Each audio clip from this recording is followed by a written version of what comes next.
Whoa.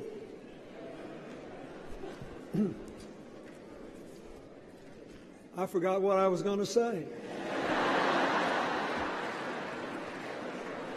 But whatever I say now will be better. Thank you. Pastor,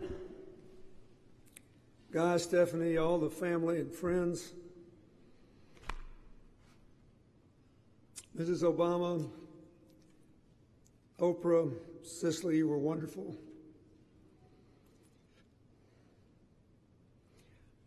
I want to thank Guy for sending me a wonderful letter and inviting me to speak today. I loved Maya. The last time we were together was just a couple of weeks ago at the LBJ Library in Austin. They were having, and Andy was there, they were having a 50th anniversary of the signing of the Civil Rights Act. And they had an all-day conference.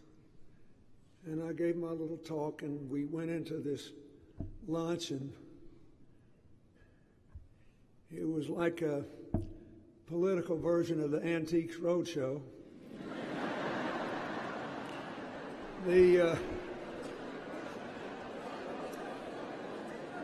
Old Bill Russell came up and hugged me and reminded me of how short I was. And I looked over, and there was Maya.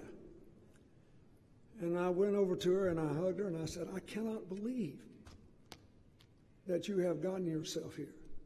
And she said, just because I am wheelchair bound doesn't mean I don't get around.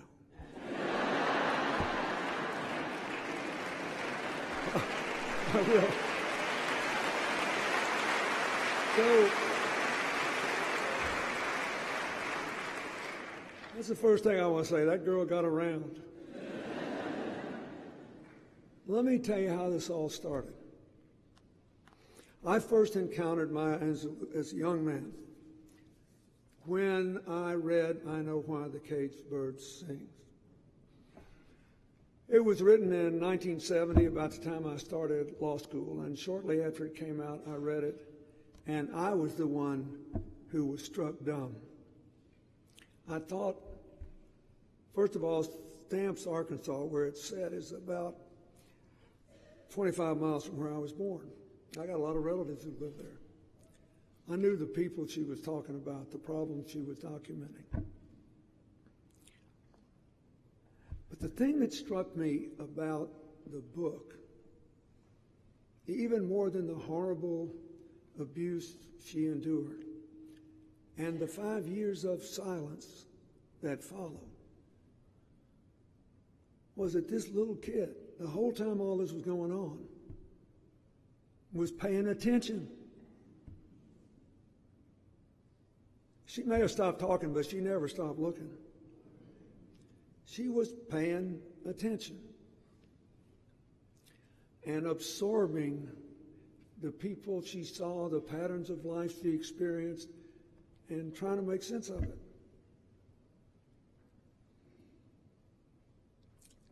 She had enough experiences for 5 lifetimes. We could all just show up here and talk about a piece of her life. Think about that. She moved from being a mute child to being reunited with her mother, to being in a school of dance and drama, to being the first African-American woman to be a streetcar director in San Francisco, to having a baby, to having to be a short order cook and other stuff to feed the baby and keep body and soul together. And that was all when she was a teenager. She wasn't even 20 years old. All that had happened to her. Then in her 20s, she was singing and dancing and acting in the U.S. and Europe. In her 30s, she became a member of the Harlem Writers Guild. By 32, she'd moved to Egypt to run a newspaper. By 33, she was living in Ghana. But then she mastered 5 languages, went through your horrible accident with you, and how you both would control the rest of your life. And I admire you, and I'm grateful to you for the life you have lived. I thank you for that.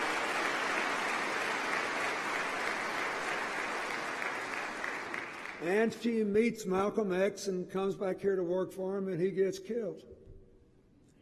She goes to work for Martin Luther King, and on her 40th birthday, he gets killed. We could all just be up here talking about how Maya Angelou represented a big piece of America's history and triumphed over adversity and proved how dumb racism was. But her great gift in her action-packed life was she was always paying attention.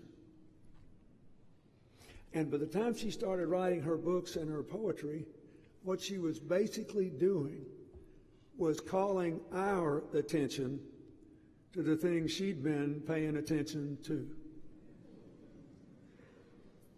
And she did it with a clarity and power that will wash over people as long as there is a written and spoken word.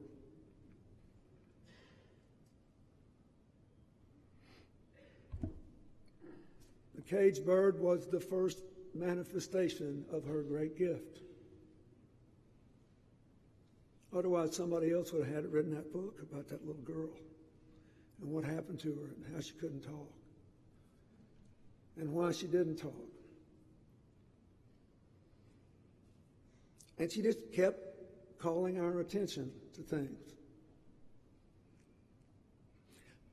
I often thought of her gigantic figure as like the little fireflies we used to catch in the summertime and put in jars. And they just come on at unpredictable times, and they'd make you see something that you otherwise would have missed. Something right before your nose you've been overlooking. Something in your mind you've been burying.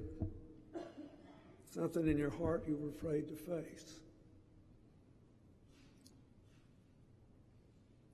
She called our attention in thousands of ways to her belief that life is a gift manifest in each new day. She called our attention to the fact that the things that really matter, dignity, work, love, and kindness, are things we can all share and don't cost anything. And they matter more than the differences of wealth and power, of strength and beauty, of intellect. All that's nice if you put it to the right use. But nothing is more powerful than giving honor to the things we share.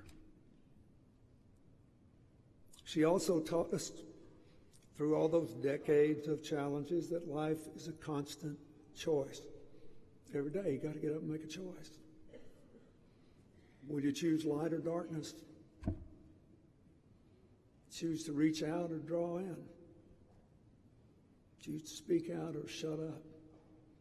Will you be paralyzed by your past and your failures, or will you forgive yourself enough to be unchanged? History, despite its wrenching pain, need not be lived again.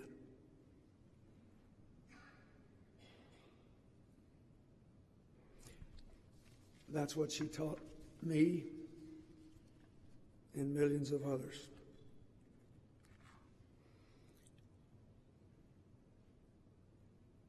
Here's why I think she died when she did. It was her voice. She was without a voice for 5 years, and then she developed the greatest voice on the planet. God loaned her his voice. She had the voice of God. And he decided he wanted it back for a while.